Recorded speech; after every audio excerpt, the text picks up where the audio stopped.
नाज़रीन इकराम, तुर्की ने रूस से दिफाई निज़ाम खरीदा था, जिस पर अमेरिका तुर्की से नाराज़ हुआ और उस पर पाबंदियां भी लगाईं।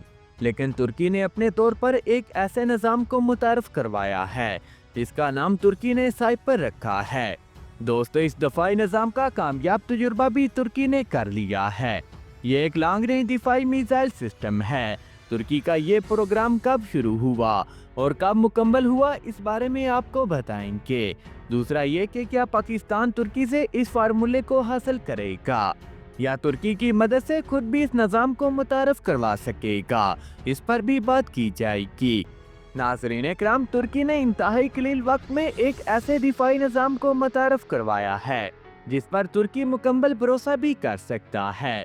दोस्तों, ये एक एंटी मिसाइल दिफाई सिस्टम है जो कि एक बेहतरीन कारकर्दगी का हामिल दिफाई निज़ाम है। यहाँ पर ये बात भी बताते चलें कि तुर्की ने चंद रोज पहले ही अपना ये दिफाई निज़ाम, जो कि जदीद तरीन मिसाइलों पर मुश्तमिल है, इसको टेस्ट कर लिया है और इसके बारे में कहा जा रहा है कि ये दुनिया के बेहतरीन निज़ामों में से एक है।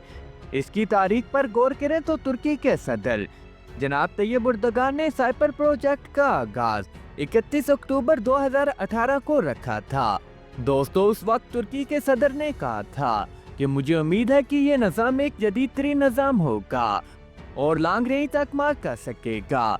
यहाँ पर यह भी बताते चले कि तुर्की ने नेशनल दिफाई अदारे के जरिए इस निज़ाम के तमाम मसूलों को 2018 में मुतारफ़ करवाया था ताकि इसको जदीद तरीन निज़ामों से आरास्ता किया जा सके। उस वक्त भी तुर्की की जानब से ये कहा गया कि इस निज़ाम को कामयाबी के साथ 2021 में तजुर्बाती मराहल से गुजारा जा सकता है। इस तरह अब तुर्की ने इसका कामयाब तजुर्बा कर लिया है। साइपर प्रोजेक्ट को मुकम्मल करने के लिए तुर्की की 3 दिफाई कंपनियों ने हिस्सा डाला, जिनकी तफसील वक्त की किल्लत की वजह से हम किसी और वीडियो में बताएंगे कि वो कौन कौन सी तुर्की की कंपनियां हैं जिन्होंने इस दफाई निज़ाम को कामयाबी के साथ तैयार किया। दोस्तों, बात यह है कि तुर्की ने 2018 में इस बात का इरादा किया था कि वो मुल्की दिफा को जितना मजबूत बना सकेंगे बनाएंगे। इस सिलसिले में तुर्की ने अमेरिका का दिफाई निज़ाम खरीदने की कोशिश की, लेकिन अमेरिका ने इनकार कर दिया। तो तुर्की ने रूस की तरफ अपनी तवज्जो मजबूल कर ली और रूस से S-400 खरीदने का मायदा कर लिया। लेकिन अमेरिका ने इस मायदे में रोड़े अटकाए और तुर्की पर पाबंदियां लगाने का दबाव डाला। लेकिन तुर्की ने यह निज़ाम खरीद लिया और अमेरिका को बता दिया कि तुर्की के लोग और तुर्की की हुकूमत अपनी मर्जी के मालिक हैं और किसी भी मुल्क की नाजायज ख्वाहिश पर कोई बात मानने को तैयार नहीं। दोस्तों, ये दरअसल तुर्की का हक भी है कि वो अपने दिफा के लिए हथियारों को खरीदे और जिस मुल्क से चाहे खरीद सकता है।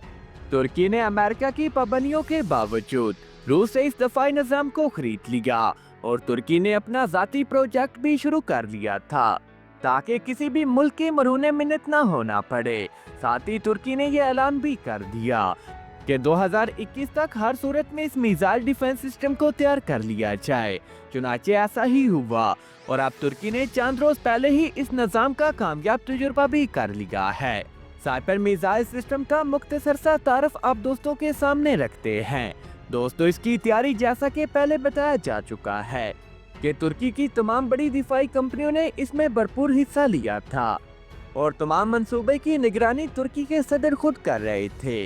इसकी वजह से सारे मंसूबे की कड़ी निगरानी होती रही, जिसका नतीजा ये निकला कि दिए हुए वक्त के मुताबिक रजब तैयब एर्दोगान के हुक्म पर इसका कामयाब तजुर्बा भी हो गया है और इसी वजह से सबसे पहले लॉन्ग रेंज का साइपर मिसाइल टेस्ट किया गया।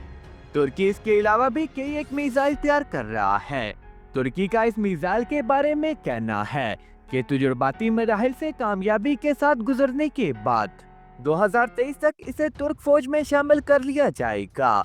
इसके साथ साथ तुर्की ने यह खबर भी दी है कि 2023 तक तुर्की के पास तकरीबन 6 किस्म के एयर डिफेंस सिस्टम मौजूद होंगे।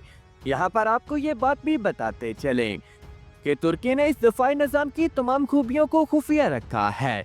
इसकी ज़्यादातर तफसीलात अभी तक मंजर आम पर नहीं आई, इसलिए जैसे जैसे इसकी तफसीलात सामने आएंगी हम आप दोस्तों से शेयर करते जाएंगे। बाज़ दिफाई माहिरीन इस बात का भी इज़हार कर रहे हैं कि ये दिफाई निज़ाम रूसी S-400 की कॉपी है। और उन्हीं खसूसियात का हमल है। एंड मुमकिन है कि तुर्की ने S-400 का फार्मूला इस्तेमाल करके इस दफाई निज़ाम को तैयार किया हो और इसे खुफिया रखा हो।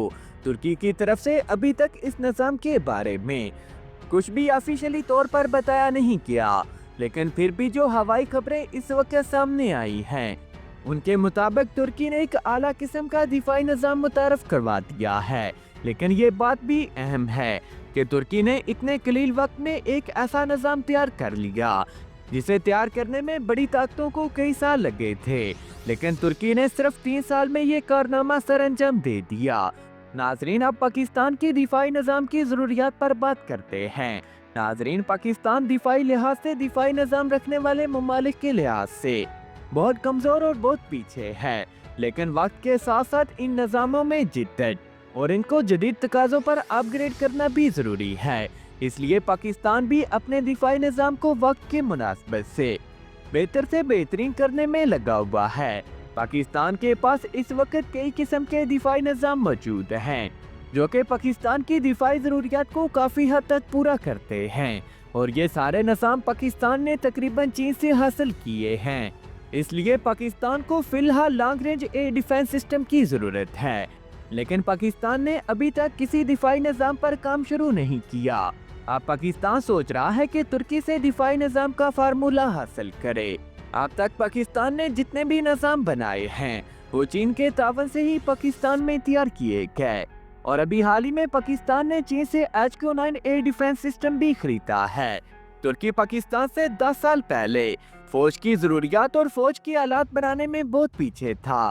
तुर्की ने इन 10 सालों में बहुत ज़्यादा तरक्की की है और कई एक हथियार बनाने के काबिल हो गया है, और पाकिस्तान से भी काफ़ी शोबों में आगे निकल चुका है, और तुर्की की दिफाई इंडस्ट्री भी तेज़ी के साथ तरक्की की राह पर जारी और सारी है। और दूसरी बात यह है कि तुर्की किसी भी दबाव को खातिर में ना लाते हुए अपने लिए दिफाई निज़ाम और हथियारों को तैयार करता है, ख्वाह अमेरिका ही तुर्की को पाबंद क्यों न करे। तुर्की ने पिछले 5 सालों में ऐसे हथियार बनाए हैं जो कि दुनिया में अपनी मिसाल आप हैं, और दुनिया भी इन हथियारों पर मुकम्मल भरोसा करती है। इसलिए अब पाकिस्तान को भी इस तरह के दिफाई निज़ाम खरीदने के लिए चीन की ज़रूरत नहीं, बल्कि पाकिस्तान को इसके लिए तुर्की का हाथ पकड़ना चाहिए और तुर्की के दिफाई माहिरीन से बातचीत करके उनसे इस्तेफादा करना चाहिए, और तुर्की के साथ तावन के जरिए इस तरह के दिफाई निज़ाम बनाने के लिए खुद काम का आगाज़ करना चाहिए। दोस्तों, अभी तक की अपडेट्स के लिए इतना ही।